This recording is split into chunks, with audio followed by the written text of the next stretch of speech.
амар компани. За тэгээд бас нэг солиотой юм юу юм бэ гэвэл заяа тийм миний бүр амиг ангаатал нь гайхуулсан юу юм бэ гэвэл энэ компани $100 борлуулалт хийгээд тэрнээсээ $44 сая маань юу болж байгаа юм бэ гэх юм бол чөлөөт кэш болж байгаа. Нүгээрээ тэгээд энэ компани эзэмшиж байгаа хүмүүс хүссэн юмыг хийж болно.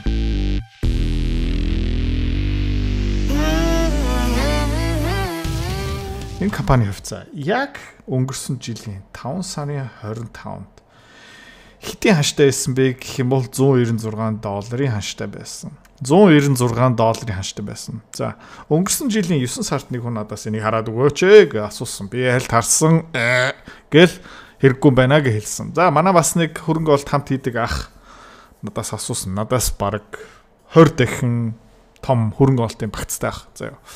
Юу асуусан бэ гэхэл эдрээ энэ компани юу гэж бодож байна гэсэн чинь химэл ойхоо энэ компани арчиж магадгүй тэгээ компани тайлан харсан чинь амар үнэтэй юм бэлээ гэд тэгэл ерөөхдөө тоогоо. За тэгээ энэ хувьцааны хаан шиг харъя заяа ба. Хэд дээр байна одоо $520 дээр байна. $520 дээр байна. Тэгээд саяхан энэ компани тайлан гарч ирсэн. За тэгээ юу болсон бэ гэх юм бол $390-аас $520 руу пуужинцсан. За энэ компаниас би тэр чигтээ хоцорсон. Энэ юу л мөнгөө зоолттой нэг юм уу хоёр нуглах боломжтой байсан байна. Энэ компани ямар компани бэ гэх юм бол Duolingo. Окей. Тэгээ энэ компани хувьцааг одоо би тоохоос өөр аргагүй болоод тэгээд ерөөхдөө шинжилгээ үнэлгээ дүнэлтээ хийсэн. За өнөөдрийн байдлаар компани хувьцаа $520 нэг ширхэг, ойролцоогоор 45 сая ширхэг хувьцаатай. Тэгээ энэ компани зах зээлийн үнэлгээ одоо бүх бүх байгаа хувьцаагийг $520 өргөжүүлэх юм бол $23.6 тэрбум үнэлгээтэй байгаа. За сонирхолтой юм энэ компани бас тэрбум долларын бэлэн мөнгөтэй, $54 сая өртөө. Окей. Тэгээ энэ компаниг тэр чигтээ бүтнээр нь худалдаж авмаар байсан бол зарагдахгүй л та энэ амар хурд үүсэлтэй компани. Ойролцоогоор $23.6 тэрбум хэрэгтэй. За түүхэн үзүүлэлтүүдийг ингээ харах юм бол заяа. Компанийхаа санхүүгийн тайлан хизээнээс гаргаж эхэлсэн байх юм бол 2020 оноос эхлээд гаргасан. За 2020 оноос энэ компани хувьцааны хаан шиг хэвлээ харж үзье заяа. За окей, хувьцааны хаан шиг ойролцоогоор 8 сард гарсан байна. $130. Түүхэн дооцыг хаана байсан хэдүүлээ харцгаая. Түүхэн дооцыг бол энд байна. $60. $60 одоо 520. Ёо, нөлмөс. 520 хувахан $61. Нэг хасах хэвээр. $750. Окей. За яах вэ? Хэмс бас ингэнэ. Гэхдээ жоох хугацаа эрэхтэй. Энэ хувьцаа бол амар алсан байна. За тэгээ түүхэн үзүүлэлтүүдийг харцгаая. Хувьцааны арилжаа хөрөнгө олт тийм мөнгөөр мөнгө олох. Амар сонирхолтой байгаадтай тийм. Гэхдээ амар хэцүү. Хэвч хүмүүс нь ерөөсөж чаддгүй. Ягаад чаддгүй юм бэ гэх юм бол ментор багш байхгүй. Community байхгүй. Одоо сайн сонсоорой. Тийм. Би school community нээсэн. Тэн дээр юу зааж байгаа юм бэ гэх юм бол энэ толгоонд байгаа хөрөнгө олтын бүх чадвараа чамтай хуваалцаж байгаа. Тэрнээс гадна би ямар хувьцаа хизээ ямар ханшаар хэдэн хуваар авж байгаа юм бэ тэн дээр ил тавигдсан байгаа. Чи нөгөө дүр аж бол. За. Манай community-д нэгдсэн хүмүүс одоо 1 сарын байдлаар доллараар тийм ойролцоо 50-60% өгөөж аль хэдийн авцсан байна. За, чи миний энэ чадварыг сурмаар байгаа юм бол энэ видеоны эцэст тийм манаар автна чам дэлгэн мэдээлэл өгнө. Тэгээд school community дотор уулзъя. Окей, за энэ компани түүхэн үзүүлэлтүүдийг харцгаая. 21 оны эхний уйлалтаа $55 сая борлуулалттай. Бохир ашиг нь тухайн үед ч гэсэн өндөр яваад ирэх юм бол технологийн компани учраас за гэхдээ ерөөхдөө судалгааны ажилдаа $22 сая уйлалтаар зарцуулдаг байсан байна. Борлуулалтын сурчлага, маркетингд 19 одоо ойролцоогоор $20 сая үйл ажиллагааны зардал одоо цалин тийм ерөөхдөө бусад аж ахуйтай холбоотой зарлууд нь 11 сая 15 тэгээ үйл ажиллагааны зардал 53 сая бохир ашиг 40 сая тэгээд үйл ажиллагаанаас энэ компани $13 сая алхалтай байсан байна. Тухайн үед хэдэн ширхэг хувьцаад байсан бэ гэх юм бол 12 сая ширхэгтэй тэгээ өнөөдөр хүртэл энэ хувьцааны тоо 45 сая дээрээ ерөөхдөө тогтож байгаа. Хизэнээс тогтож эхэлсэн бэ гэх юм бол ойролцоо 23 оны 2 дугаар улирлаас энэ компани ерөнхийдөө шинэ хөвцөө гаргах шаардлагагүй ашигтай болоод ирсэн ерөнхийдөө тий хугарлын цэгээ давтсан ашигтай болоод ирсэн шинэ хөвцөө ерөөсө гаргах хэрэггүй тэгээд ингээд өршөөлөөр харцгаая. Хөөе нэг юм хэлэх мартцсан. 5 сарын 31-нд хүртэл манай School Community-гийн сарын төлбөр $29 шүү. Тэрнээс хойш 6 сарын 1-ээс ахуулаад $39 болж байгаа. Тийм учраас гэлцээрэй. Жилээр энэ гүйцэтгэлийн үзэх юм бол тийм ээ 20 онд $161 сая борлуулалт 161 сая. Өнгөрсөн жил 24 онд бол $748 сая хэд нугарсан байна. 360% өссөн байна. За тэгээ энэ бүгднгийн ингээд ясч процент болгох чи. Окей, борлуулалт нь 360 саяар өссөн. Бохир ашиг 370 саяар өссөн. Окей, which is good. За, судалгааны төсөв 340%-аар өссөн. Борлуулалтын төсөв заяа. Тэ? Буурсан процентээр. Окей?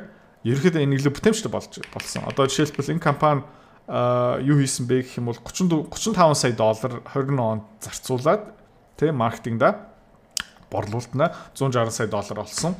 За тэгээ энэ маань ер нь бол нэг $90 сая руу өссөн. Гэхдээ $90 сая хэдийн борлуулалт олж чадсан бэ гэх юм бол $750 сая. Ерөнхийдөө энэ илүү бүтэмжтэй болж эхэлсэн. Тэ efficient болсон гэх юм байна.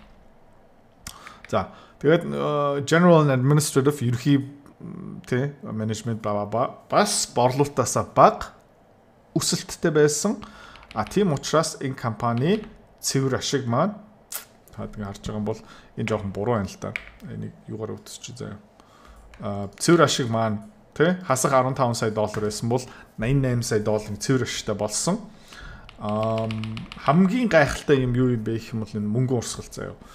Cash flow from operations үйл ажиллагаанаас олж байгаа мөнгөн урсгал $17 сая $285 сая руу өссөн. Тэгээд цэвэр мөнгөнгүүлгээ одоо энэ хөвцөө эзэмшигч энэ мөнгийг чөлөөтэй одоо зарцуулж болно. Энэ бол $13 сая $254 сая руу өссөн. Амар компани. За тэгээд бас нэг солиотой юм юу юм бэ гэвэл заяа. Тэ миний бүр амиг ангаатал нь гайхуулсан юу юм бэ гэвэл энэ заяа. Борлуулалтын хэдэн процент нь үйл ажиллагааны мөнгөн урсгал болж байгаа юм бэ гэх юм бол 38%. За тэгээд үйл ажиллагаанаас олсон мөнгөн урсгал чөлөөт cash одоо юу ч хийх боломжтой cash 90%тэй. Тэгээд сүүлийн улиралтай бүр өсөө явцсан. За тэгээд та энд юу харуулах гэдэг юм бэ гэх юм бол энэ компани $230 сая борлуулалт хийсэн. Энээсээ $164 сая бохир ашиг үлдсэн заяа. Энээсээ за үйл ажиллагааны бэлэн мөнгөн урсгал хэд болсон бэ гэх юм бол 150 сая. Тэгээд чөлөөт мөнгөн урсгал $103 сая заяа. Бүр crazy efficiency заяа. Борлуулалтаасаа ингээд энийг харч заяа. Энийг борлуулалтаараа ингээд хуваах юм бол тэ энэ efficiency бүр өссөн. За $230 сая борлуулалт хийсэн. Эндээсээ $105 сая ерөнхийдөө үйл ажиллагааны мөнгөн урсгал болсон.